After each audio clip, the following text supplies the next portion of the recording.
Matter weak అయితే publicity పీక్‌లోకి వెళ్తుంది. ఈ సినీ నటుడి ఏపీ రాజకీయాల్లోనూ నిజమవుతోంది. చేసేది వేరే వాళ్ళైనా తామే చేశానని పబ్లిసిటీ చేసుకోవడం చంద్రబాబు, ఆయన తనయుడు నారా లోకేష్‌కు పరిపాటిగా మారింది. ఇప్పుడు చిన్నారి పునర్విక విషయంలోనూ అదే జరుగుతోంది. కర్నూలు జిల్లాకు చెందిన పునర్విక స్పైనల్ మస్క్యులర్ యాట్రోఫీ అనే అరుదైన వ్యాధితో బాధపడుతోంది.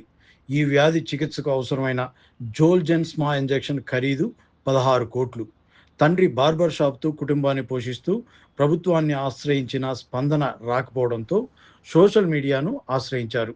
సేవ్ పునర్విక పేరుతో చేసిన ప్రచారంతో స్పందించిన దాతలు 10 కోట్ల రూపాయల వరకు సమకూర్చారు.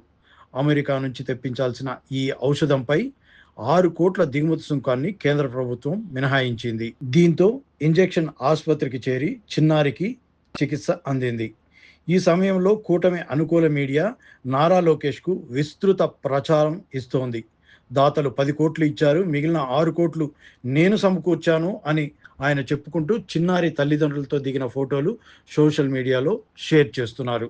అయితే పునర్వశ్రీ కంటే ముందు మరో చిన్నారికి ఈ అరుదైన వ్యాధి చికిత్స అవసరమైనప్పుడు అప్పటి ముఖ్యమంత్రి వైఎస్ జగన్మోహన్ రెడ్డి ఎటువంటి ప్రచారం లేకుండా మానవత్వంతో ముందుకొచ్చి వైద్యం అందేలా చర్యలు తీసుకున్నారు. ఆయన చేసిన సహాయం ఎక్కడా కూడా చెప్పుకోలేదు. నిజమైన సేవాభావాన్ని ప్రదర్శించారు. ఇదే ఇప్పుడు ఏపీ ప్రజలు ప్రశ్నిస్తున్నారు.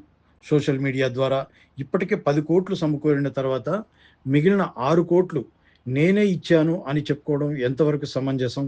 ఇది నిజమైన సేవాభావమా లేక పబ్లిసిటీ కోసం చేసిన ప్రయత్నమా? వైఎస్ జగన్ చేసిన సహాయం మౌనంగా మానవత్వంతో నిలిచింది. నారా లోకేష్ మాత్రం పబ్లిసిటీ కోసం హడావిడి చేస్తున్నారు. మా పాపకు ఎస్ఎంఏ అనే వ్యాధి వచ్చింది. దాన్ని బెంగళూరు హాస్పిటల్లో కలిస్తే దీనికి 16 కోట్ల ఇంజక్షన్ అయితే మీ పాప బతుకుతుందని చెప్పినారు సార్. ఆ విషయం తెలిసి మేము సజ్జల రామకృష్ణారెడ్డి గారిని కలిస్తే ఆయన జగన్మోహన్ రెడ్డి గారికి మా న్యూస్ అంతా పంపించి 16 కోట్ల ఇంజక్షన్ శాంక్షన్ చేయించినారు. డిసెంబర్ 27వ తేదీ 2023లో వేసినారు, ఇంజక్షన్ వేసినారు. పాప బాగుంది. ఇప్పుడు సార్ను కలిసి ఆయన చేసిన మేలు తెలియపరుచుకున్నామని మీ దగ్గరకు వచ్చినాం సార్. మేము అంటే ఏమన్నారు? ప్రాబ్లం వచ్చిన తర్వాత మీరు సార్ని ఎలా అప్రోచ్ అయ్యారు? సార్ నుంచి ఎటువంటి రెస్పాన్స్ వచ్చింది? సజ్జల రామకృష్ణారెడ్డి గారితో కలిస్తే ఆయన మా రిపోర్ట్లు అన్నీ జగన్మోహన్ సార్కి పంపించినారు.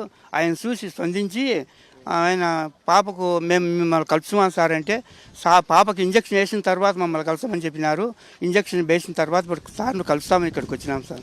కల్పవృక్షం ఎట్టుందో ఆంధ్రప్రదేశ్లో ఆరోగ్యశ్రీ అనే కార్డు, ఆరోగ్యశ్రీ అనేది ఒక ఆంధ్రప్రదేశ్ అంతటికీ నీడనిస్తాను సార్. ఇది అలాంటి మహానుభావులు ఉంటే ఆంధ్రప్రదేశ్ ఎప్పుడు చల్లగా ఉంటుందని నేను కోరుకుంటూ రామకృష్ణారెడ్డి గారితో మా పాప కలిసి మా యొక్క మనవి తెలియపరుచుకున్నాము. మా మనవి ఈ విధంగా ఉందని చెప్పేసి ఆయన స్పందించి ఇక్కడ అదే సార్ ఆధారాలన్నీ కూడా జగన్మోహన్ రెడ్డి సార్తో నేను కలిసినాను. ఇది ఇక్కడ సార్ నేను గడికోట మోహన్ రెడ్డి గారు పాపది ఈ పాప సార్. ఈ పాప సార్. ఇంజక్షన్ చేసిన తర్వాత లేదు సార్, ఇంజక్షన్ చేయకముందు సార్, చేయకముందు ఇది హాస్పిటల్లో ఇంజక్షన్ వేస్తూ ఉంటారు. అమెరికా నుంచి వచ్చింది ఇంజక్షన్. పోలీసు బందోబస్తులు వచ్చేసి తర్వాత ఇక్కడ ఇంజక్షన్ వేస్తున్నారు సార్ వాళ్ళు. అంటే ఎలా అనిపించింది? దాదాపు 16 కోట్ల రూపాయలు ఇంజక్షన్ ఒక్కసారిగా శాంక్షన్ చేయడము, విత్ ఇన్ అవర్స్లో శాంక్షన్ అవ్వడము, హాస్పిటల్లో తీసుకురావడం ఎలా అనిపించింది? 16 కోట్ల ఇంజక్షన్ అంటే ఇక్కడ పిల్లల డాక్టర్ కడపలో కరుణాకర్ రెడ్డి డాక్టర్ ఉన్నారు. ఆయన వయసు సార్ మాకు 16 కోట్ల ఇంజక్షన్ శాంక్షన్ అయింది, దాన్ని ఎట్లా యూజ్ చేసుకోవాలంటే ఏంది మా 16 కోట్ల ఇంజక్షను మేము నమ్మలేము, ఇది అబద్ధం అన్నారు.